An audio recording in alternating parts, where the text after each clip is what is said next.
আরো এক breaking news দিয়ে আপনাদের। ইডি দফতরে শ্রেয়া পান্ডে ঘনিষ্ঠ কল্যাণ শুক্লা। সোনা পাপ্পু মামলায় জিজ্ঞাসাবাদ ইডির। ইডি দফতরে কল্যাণ শুক্লা শ্রেয়া পান্ডের ঘনিষ্ঠ। অনুপ চক্রবর্তী রয়েছে আমার সঙ্গে টেলিফোন লাইনে। অনুপ, ইডি সূত্রে কি খবর? ঠিক কোন মামলার পরিপ্রেক্ষিতে ইডি দফতরে ডেকে পাঠানো হয়েছে, তলব করা হয়েছে কল্যাণ শুক্লাকে? কখন এসেছেন তিনি?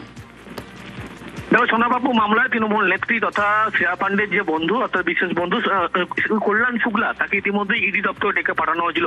সোনাবাবু মামলায় এর আগে তার বাড়ি অর্থাৎ তার যে ফ্ল্যাট আরবানায়, সেখানে কিন্তু দীর্ঘ তল্লাশি অভিযান করা হয়েছিল এবং তল্লাশি অভিযানে বিপুল পরিমাণে যেমন জমি জালিয়াতির একাধিক নথি উদ্ধার হয়েছিল, পরবর্তী ক্ষেত্রে একাধিক লেনদেন সম্পর্কে তথ্য পেয়েছিল ব্যবসায়ী জয় কামদার সূত্র ধরে। অন্যদিকে দেখা যায় তার বাড়ি থেকে 10 লক্ষ টাকা নগদ উদ্ধার হয়েছিল এবং একাধিক সোনার গহনা থেকে শুরু করে সোনার একাধিক গহনা উদ্ধার হয়েছিল। এবং এর পরবর্তী ক্ষেত্রে তার যে সমস্ত বাড়ি থেকে জমি জালিয়াতির একাধিক নথি উদ্ধার হয়েছিল, সেই নথি যখন খতিয়ে দেখা যাচ্ছে ব্যবসায়ী যে জয় কামদার, যিনি ইডির হাতে গ্রেপ্তার হয়েছেন, তার সঙ্গে লেনদেন সম্পর্কিত একাধিক তথ্য পেয়েছে। শ্রেয়া পান্ডের এই বন্ধুর সঙ্গেই কিন্তু একেবারে এই লেনদেনের একাধিক যে তথ্য পাওয়ার পরবর্তী ক্ষেত্রে তাকে আজকে ইডি দপ্তরে তলব করা হয়েছে এবং 10টার কিছু পরে ইডি দপ্তরে এসেছে। ইতিমধ্যে তাকে জিজ্ঞাসাবাদ প্রক্রিয়া শুরু করা হয়েছে। তার কারণ এই ব্যবসায়ী জয় কামদারের সঙ্গে একাধিক লেনদেন সম্পর্কে তথ্য উঠে এসেছে।